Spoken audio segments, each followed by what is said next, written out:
여러분 안녕하세요. 반갑습니다. 이번 시간에는 117회차 전산회계 1급 이론시험 풀이 시작해 보도록 할게요. 1번 보도록 하겠습니다. 다음 중 재무상태표에 기재되지 않는 것. 재무상태표에는 세 가지 계정이 들어가 있죠. 자산, 부채, 자본 있고요. 기재되지 않는 것이라고 했기 때문에 수익, 비용 계정을 찾아주셔야 됩니다. 1번 개발비. 자, B로 끝나긴 했지만 무형자산의 인식 요건을 충족한대요. 그럼 무형자산으로 보셔야겠죠. 2번 영업권, 기업 인수에 따른 평가 금액입니다. 영업권은 무형자산 쪽으로 들어가고요. 자, 기업 외부에서 인수를 하거나 합병을 하거나 이런 식으로 기업 외부에서 객관적으로 평가한 금액은 무형자산 쪽으로 들어가고요. 참고하실 점은 기업 내부적으로 창출했다라고 했을 때에는 자산으로 인정하지 않습니다. 3번 연구비, 연구 단계에서 발생한 지출. 자, 3번 같은 경우에는 비용으로 들어가겠죠. 계정 과목은 경상 연구개발비 혹은 경상개발비라고도 해요. 비용 계정으로 들어가고요. 4번 성급비용. 자, 비용이라는 단어가 들어가 있긴 하지만 먼저 지급한 비용이기 때문에 당좌 자산 쪽으로 분류가 됩니다. 자, 만약에 헷갈린다. 그럼 어떻게 하시면 돼요? 저희 이론 시험 풀다가 실무 프로그램 열어볼 수 있잖아요. 그죠? 이렇게 K랩을 열어주시고 기초정보관리 메뉴에 계정 과목 및 적요 등록에 들어갑니다. 자, 여기 들어가신 다음에 성급 비용이 헷갈린다. 그러면 계정 과목 클릭을 하시고 컨트롤 F 눌러주시고 선급 비용 이렇게 검색을 해서 찾아주시면 이 성급 비용이 당좌 자산 쪽에 분류가 되어 있구나라는 걸 확인이 가능합니다. 자, 그래서 이렇게 확인을 하셔서 꼭 풀어주셔야 돼요. 1번 같은 문제 틀리면 굉장히 아깝습니다, 여러분. 2번, 당좌 자산에 해당하지 않는 것. 자, 2번도 마찬가지죠. 외상매출금 받으럼 이 계정 과목이 당좌 자산에 들어가는지 기억이 안 난다, 헷갈린다 라고 하시는 분들, 자, 당좌자산 클릭을 한 다음에 당좌자산 하단 쪽에 확인하시면 돼요. 아, 당좌예금, 보통예금 들어가 있고요. 외상매출금, 받으럼 다 있죠. 단기대여금 이러한 것들 당좌자산 쪽으로 분류되어 있습니다. 자, 그래서 K랩 프로그램 활용하시면 되고요. 자, 해당하지 않는 것은 4번 단기 차입금, 부채죠. 유동부채. 자, 그리고 간략하게 정리를 해드리면 당좌자산 같은 경우에는 첫 번째, 현금 및 현금성 자산이 들어가 있죠. 현금이라든지 보통예금, 당좌예금, 현금성 자산은 취득 당시에 만기가 3개월 이내인 정기예금, 정기적금 이러한 것들이 들어갈 거고요. 두 번째로는 매출 채권이 들어가죠. 매출 채권은 외상매출금 받으럼 합쳐서 매출 채권이라고 부르고 있고, 그 다음 세 번째로는 단기 투자 자산이 있죠. 단기 투자 자산에는 단기 금융상품, 그 다음에 단기 대여금, 단기 매매증권 이런 세 가지 계정 과목 들어가 있고요. 네 번째는 기타의 당좌 자산이라고 해서 나머지 계정 과목들이 다 들어가 있어요. 성급 비용 들어갈 수 있고요. 미수금 또는 미수수익 또는 현금 가부족 이러한 계정 과목이 들어가 있습니다. 자, 3번 무형자산에 대한 설명으로 옳지 않는 것. 자, 3번도 마찬가지죠. 우리 무형자산에 대해서 묻는다라고 했을 때 꼭 맞출 수 있도록 정리를 잘 해주셔야 됩니다. 1번 무형자산에 소비되는 행태를 신뢰성 있게 결정할 수 없을 경우 정율법으로 삼각한다. 1번이 틀렸죠. 정율법이 아니라 정액법으로 삼각해 주셔야 됩니다. 매년 같은 금액으로 균등하게 삼각하는 정액법으로 하셔야 돼요. 자, 2번 무형자산을 취득하는 경우 수익 비용 대응 원칙에 따라 합리적인 방법을 이용하여 삼각한다. 당연하죠, 여러분. 3번 영업권, 산업재산권, 개발비 등이 무형자산에 해당한다. 맞죠? 4번 영업권 중에서도 내부적으로 창출된 영업권은 무형자산으로 인식할 수 없으나 맞죠? 외부에서 구입한 영업권은 재무상태표에 계상할 수 있다. 자, 4번 잘 기억해 주셔야 돼요. 내부적으로 창출된 영업권이라는 얘기는 우리 기업이 스스로 영업권 100만 원으로 인식을 해야겠다. 그러니까 스스로 창출한 금액이다라는 거고요. 외부에서 구입했다라는 얘기는 객관적으로 돈을 주고 기업 인수를 한다든지 합병을 할 때 실질적으로 돈을 주고 구입한 영업권만 재무상태표에 자산으로 회계 처리가 가능하다라는 뜻입니다. 자, 그 다음에 추가로 무형자산 상각하실 때 잔존가액은 없는 것으로 하죠. 빵원으로 한다. 자, 그 다음에 계약서라든지 법률적으로 정해져 있지 않다라고 했을 때 내용 연수는 몇 년을 초과하면 안 돼요? 20년을 초과할 수 없다라는 것까지 같이 잘 정리를 해서 기억해 주시길 바랍니다. 자, 그 다음에 4번. 기말에 창고의 재고 금액을 실사한 결과 30만 원이었고요. 그러니까 지금 현재 30만 원 있고 추가로 아래 항목을 발견했대요. 아래 항목을 고려하여 적절히 수정할 경우 정확한 기말 재고 자산 금액은 얼마인가? 자, 그럼 30만 원이 있고요. 도착지 인도 조건으로 판매하여 기말 현재 운송 중인 재고래요. 자, 그럼 기말 현재 운송 중이다라고 했을 때 판매자 건지 구매자 건지 잘 체크를 해주셔야 되는데 저희가 판매자 입장이래요. 우리 회사가 지금 현재 판매자 입장이고요. 도착지 인도 조건일 때 현재 이동하고 있는 재고는 누구 거예요? 도착해야 구매자 걸로 바뀌기 때문에 지금 현재는 판매자 거예요. 자, 그럼 우리 회사 재고로 넣어주시면 되겠죠? 위탁자로부터 받아 창고에 보관 중인 수탁품이래요. 자, 수탁품이다라는 얘기는 우리 회사가 지금 수탁자 입장이 있다라는 얘기예요. 자, 이 수탁품은 누구 거예요? 위탁자 걸로 보고 있죠.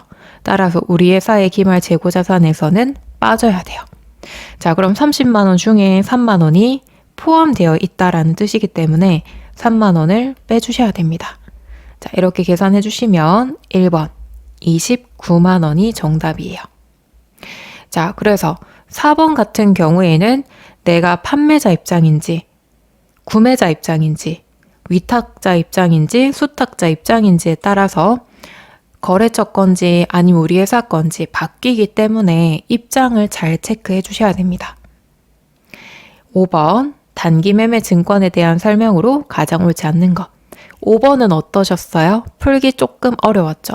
용어가 생소하긴 한데 이 용어가 귀에 익힐 수 있도록 좀 잘 보셔야 됩니다. 1번 단기 매매 증권은 당좌 자산으로 분류된다. 맞죠? 2번 단기 매매 증권은 주로 단기간 내에 매매 차익을 목적으로 취득한 유가 증권으로서 매수와 매도가 적극적이고 빈번하게 이루어지는 것을 말한다. 자, 얘를 다시 얘기하면 시장성이 있다라는 거죠. 그러니까 사고 팔고 하는 게 하루에도 몇백 건씩 혹은 몇만 건씩 적극적으로 이루어지고 있다라고 보시면 돼요. 3번 단기 매매 증권의 취득과 직접 관련된 거래 원가는 최초 인식하는 공정가치에 가산한다. 여기에서 거래 원가는 수수료를 의미하는 겁니다. 우리가 주식을 구입할 때 증권회사에다가 수수료를 지불하고 있죠. 자, 이때 수수료는 회계 처리하실 때 수수료 비용으로 회계 처리하고 있죠. 그리고 영업의 비용 쪽으로 자, 따라서 공정가치에 가산하지 않고요. 비용으로 처리한다. 이렇게 문장이 나와야지 맞는 문장이 되는 거예요. 4번 단기 매매 증권에 대한 미실현 보유 손익은 단기 손익 항목으로 처리한다. 자, 미실현 보유 손익을 평가 손익이라고 보시면 되고요. 단기 매매 증권, 평가, 이익이나 손실 이러한 계정들을 얘기하는 거고요. 수익 비용 계정으로 들어가죠. 따라서 4번 문장도 맞습니다. 자, 추가로 같이 기억해 주시면 좋을 계정 과목은 매도 가능 증권 있죠, 여러분. 우리 매도 가능 증권의 미실현 보유 손익이다. 그럼 매도 가능 증권, 평가, 이익이라든지 손실을 의미하고요. 이때 계정 과목은 수익 비용이 아니라 자본의 기타 포괄 손익 누계액 쪽으로 들어가요. 기타 포괄 손익 누계액. 자, 따라서 두 가지 계정 과목도 잘 구분해 주셔야 돼요. 단기 매매 증권 평가 손익은 수익 비용 계정이고요. 매도 가능 증권 평가 손익은 자본에 있는 기타 포괄 손익 누계액으로 구분이 됩니다. 자, 기억해 두시면 좋고요. 만약에 헷갈린다 하시면 또 여기 들어가셔가지고 검색해 보시면 되겠죠. 그러니까 최대한 프로그램을 많이 활용해 주셔야 됩니다. 자, 다음 6번. 다음에 회계 처리로 인한 부채의 증가액은 얼마인가? 자, 이익잉여금은 자본이죠, 여러분. 자본 감소했고요. 미지급 배당금은 배당금을 아직까진 지급을 못했다라는 뜻이고 부채입니다. 부채 증가. 법정 적립금은 어디로 들어갈까요? 적립금 개정 과목은 이익잉여금 안에 분류가 되어 있습니다. 자본이란 뜻이죠. 자본 증가. 자, 따라서 부채 증가는 20만 원이죠. 2번이 정답입니다. 6번도 마찬가지예요, 여러분. 법정 적립금이 부채인지 아닌지 잘 모르겠다. 여기 들어와서 또 검색을 하시면 돼요. 법정 적립금. 자, 그럼 법정 적립금이라고 이렇게 성격이 들어가 있죠. 아, 적립금 성격은 이익잉여금 쪽으로 들어가는구나. 즉, 자본이구나. 라는 걸 확인하실 수 있습니다. 자, 그 다음 7번. 7번 좀 어려우셨죠? 자본에 대한 설명으로 옳지 않는 것. 이익잉여금을 자본 전입하는 주식 배당 시 자본금은 증가하고 이익잉여금은 감소한다. 자, 회계 처리해보면 이익잉여금에다가 돈을 빼서 자본 감소를 시키고 어떤 걸 한대요? 자본금을 증가시키겠대요. 그래서 자본금, 자본 증가. 자, 그럼 맞죠? 자본금은 증가하고 이익잉여금은 감소한다. 2번, 주식 발행 초과금은 주식의 발행가액이 액면가액을 초과하는 경우 그 초과금액을 말한다. 맞죠? 액면금액 초과하는 금액을 주식 발행 초과금이라고 합니다. 3번, 기말 재무상태표상 미처분 이익잉여금은 당기 이익잉여금의 처분사항이 반영되기 전의 금액이다. 맞죠? 이익잉여금을 처분하기 전에 금액이다. 안일미거든요. 처분하지 않았다라는 뜻이에요. 4번, 주식 배당과 무상 증자할 때 순자산의 증가가 발생한다. 자, 우리 주식 배당은 방금 회계 처리했죠. 자, 그 다음 무상 증자는 무상, 대가 없이 증자, 자본금을 증가시킨다라는 얘기예요. 무상 증자일 때 차변에 주식 발행 초과금이 들어올 수도 있고요. 이익잉여금이 들어올 수도 있겠죠. 그 다음에 자본금. 자, 그러면 주발초는 자본 감소했다가 자본금은 다시 자본이 증가하죠. 그죠? 그래서 순자산 증가는 발생하지 않습니다. 자, 그래서 우리가 뭐 대가 없이 자본금을 증가했다라는 것을 무상 증자라고 하고요. 주식 배당도 마찬가지죠. 대가 없이 주식을 발행해서 나눠주는 거잖아요. 이런 경우에는 순자산의 증가가 발생하지 않습니다. 그러니까 자본 감소했다가 다시 자본이 증가하는 거예요. 이렇게 설명드리면 또 와닿지 않을 수가 있기 때문에 추가로 좀 설명을 드릴게요. 자, 자본 안에 자본금 있죠. 그 다음에 주식 발행 초과금이 있고요. 자본 조정이 있고요. 기타 포괄 손익 누계액이 있고 이익 잉여금이 있습니다. 예를 들어 주식 발행 초과금에 100만 원이 있어요. 자본금은 없다고 가정할게요. 자, 내가 대가를 받지 않고 주식을 발행하고 싶다. 자본금을 증가시키고 싶다라고 할 때 할 수 있는 방법은 주식 발행 초과금의 100만 원을 자본금 쪽으로 이동시키는 게 가능해요. 그래서 이 이동을 전입이라고 하는 겁니다. 자, 그러면 100만 원을 자본금 쪽으로 옮겼다라고 했을 때 주발초는 이제 빵원이 되는 거고 자본금은 100만 원이 되는 거죠. 무상증자 하기 전에 전체 자본의 금액은 100만 원이고요. 무상증자 후에도 100만 원이죠. 따라서 자본은 변화가 없어요. 자본은 불변입니다, 여러분. 불변이고요. 이 자본을 우리가 순자산이라고 불러요. 그리고 주의하실 점은 무상증자할 때 순자산의 증가는 없습니다.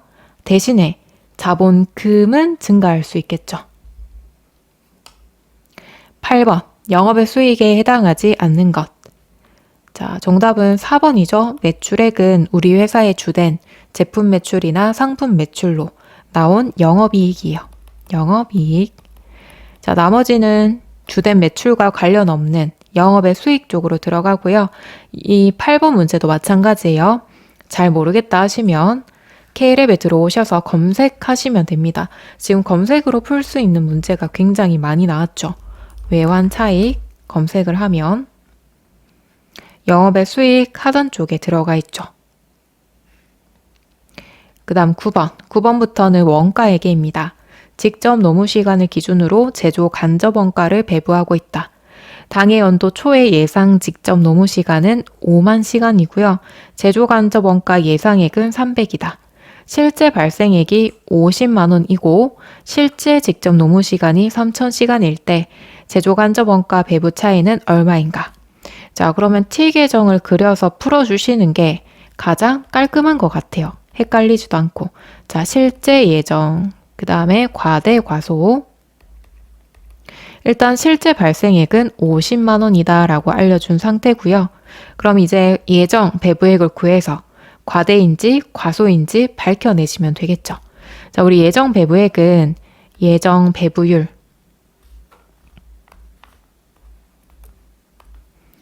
자, 예정 배부율에 곱하기 실제 조업도를 곱해 주시는 거예요. 자, 그럼 예정 배부율을 저희가 또 직접 구하셔야 되는데 예정 제조 간접비 나누기 예정 조업도입니다. 그래서 예정 배부율은 예정 나눠주시면 돼요. 자, 그럼 예정 제조 간접 원가는 300만 원이고요. 그쵸? 300만 원. 나누기 예정 조업도는 직접 노무 시간은 5만 시간이다. 자, 5만 시간 나눠주시면 얼마 나와요? 600원 나오겠네요. 그죠? 자, 그럼 시간당 600원의 제조 간접비가 들어간다라는 뜻이에요. 예정 배부율은 600원, 시간당 600원이고요. 실제로 몇 시간 운영했어요? 3,000시간을 운영을 했대요. 자, 그럼 3,000시간을 곱해줍니다. 그럼 36에 18, 18만 원이에요. 짧게 쓸게요. 자, 그럼 두 개를 빼주시면은 32만 원이 나오겠죠. 그죠? 그래서 과소배부 32만 원이다 라고 적어주시면 돼요. 자, 과대인지 과소인지는 차변, 대변 금액이 동일하게 부족한 부분에다가 넣어주시면 과소배부 32만 원이 나오는 거죠. 자, 그 다음에 10번. 원가 행태에 따라 분류할 경우 성격이 가장 다른 하나는 무엇인가? 자, 원가 행태는 고정비, 변동비, 준고정비, 준변동비를 얘기하는 거예요. 제품의 제조에 사용하는 원재료. 자, 우리 원재료는 조업도가 증가한다. 다시 얘기하면 물건을 많이 만든다라고 했을 때 재료비도 계속 증가하겠죠? 이런 행태를 변동비라고 해요. 2번, 매월 일정하게 발생하는 임차료. 자, 매월 일정하다라고 했을 때 고정비죠. 자, 시간당 지급하기로 한 노무비. 자, 그럼 시간당 지급하기로 했기 때문에 물건을 많이 만들기 위해서 시간이 계속 들어가고 있다라고 했을 때 노무비는 같이 증가하겠죠. 변동비, 사용량에 따라 발생하는 전기료. 자, 사용량에 따라 발생한다라고 했을 때 변동비 쪽으로 들어가겠죠. 기본 요금은 없다라고 되어 있는데요. 만약에 기본 요금이 있다. 그러니까 10,000원을 깔고 시작한다. 이렇게 들어갔을 때는 준 변동비라고 합니다.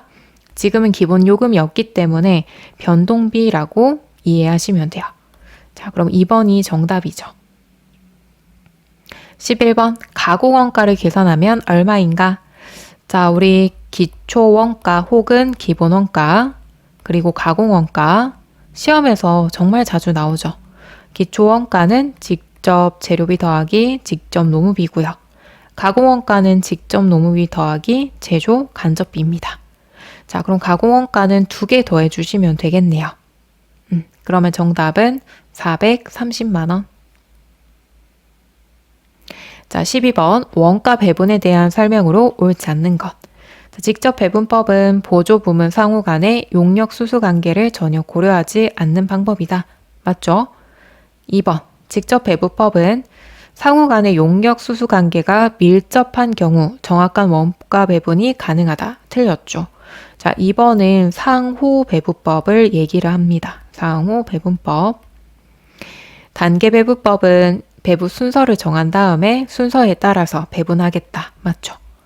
단계배분법은 완전히 반영하지 못하기 때문에 부정확성이 존재한다. 맞죠? 자, 상호배분법 제외하고요. 직접배분법, 단계배분법 모두 정확하게 계산하기가 어려워요. 대신에 계산하기 간편하긴 하겠죠? 상호배분법보다 간편하긴 한데 정확도는 떨어진다라고 보시면 돼요.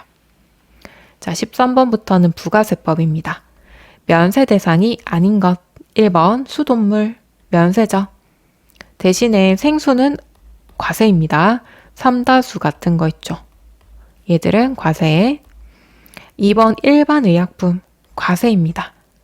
자, 우리 일반 의약품이다 라고 했을 때 병원에 처방전 없이 바로 구입 가능한 거, 타이레놀이라든지 아스피린 이러한 것들 있죠. 비타민 같은 것들. 자, 그럼 어떤 게 면세냐? 우리가 병원에 가서 처방전을 받은 다음에 약사가 조제해주는 의약품 있죠? 조제의약품. 자, 이 의약품은 부가세가 붙지 않아요. 면세입니다. 미가공 식료품 면세고요. 도서 면세입니다. 14번 재화의 공급 시기가 잘못 연결된 것. 1번 할부 판매, 재화가 인도되거나 이용 가능한 때. 맞죠? 반환 조건부 판매, 조건이 성취되거나 기한이 지나 판매가 확정될 때. 맞고요. 3번 장기 할부 판매, 대가의 각 부분을 수령한 때. 자, 3번이 틀렸어요. 대가의 각 부분을 수령할 때가 아니라 대가의 각 부분을 받기로 한 때요. 받기로 한 때.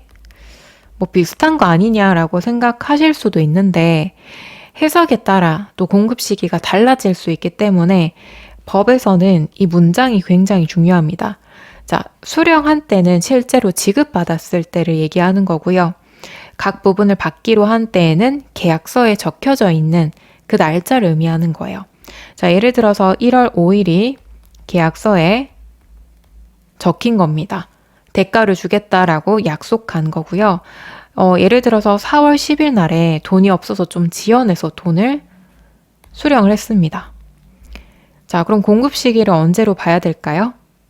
부가가치세법상은 대가의 각 부분을 받기로 한 때를 공급 시기로 보기로 했기 때문에 계약서에 적혀진 1월 5일을 공급 시기로 봐주셔야 된다라는 겁니다. 그러니까 실제로 돈을 받는 것과는 크게 상관이 없다라고 보시면 돼요. 폐업 시 잔존 제한은 폐업할 때입니다. 자, 이 부분 주의하실 점은 폐업 신고일이라고 자주 나오는데 폐업 신고일이 아니라 내가 오늘 폐업해야겠다 마음먹은 날을 공급 시기로 보시면 된다라는 거예요. 15번 부가가치세법상 수출을 지원하는 효과가 있는 제도는 무엇인가? 자, 수출은 영세율이죠. 0%. 자, 사업자 단위 과세 제도는 뭐예요? 자, A가 있고 지점이 있다. A, B, C, D 지점이 있다라고 했을 때 자, A라는 본점에서 지점의 사업자 등록 번호, 그러니까 사업자 등록 번호가 본점에 딱 한 장만 발급되는 거예요. A를 하나의 사업자로 보고 모두 같이 묶어서 세금 신고 납부도 하고요. 사업자 등록증도 발급한다라고 보시면 됩니다. 면세제도는 세금이 아예 없다라는 거고 대손세액 공제제도는 의상 매출금 100만 원에 부가세 10만 원이 있는데 이 10만 원을 대손, 돈을 떼었다, 수령하지 못했다라고 했을 때 국가에서 10만 원을 다시 공제해주는, 차감시켜주는 제도를 대손세액 공제제도라고 합니다. 자, 이렇게 해서 117회차 전산회계 1급 풀어봤고요. 우리가 문제를 풀어봤다라는 게 중요한 게 아니라 내가 어떤 부분을 잘 모르는지 체크를 하셔서 다음번엔 틀리지 않도록 개념 정리하시는 게 더 중요합니다. 그래서 꼼꼼히 좀 잘 봐주시고 실무 쪽으로 넘어가시면 좋을 것 같아요. 모두 수고하셨고요. 저희는 실무 풀이에서 뵙도록 하겠습니다. 수고하셨습니다.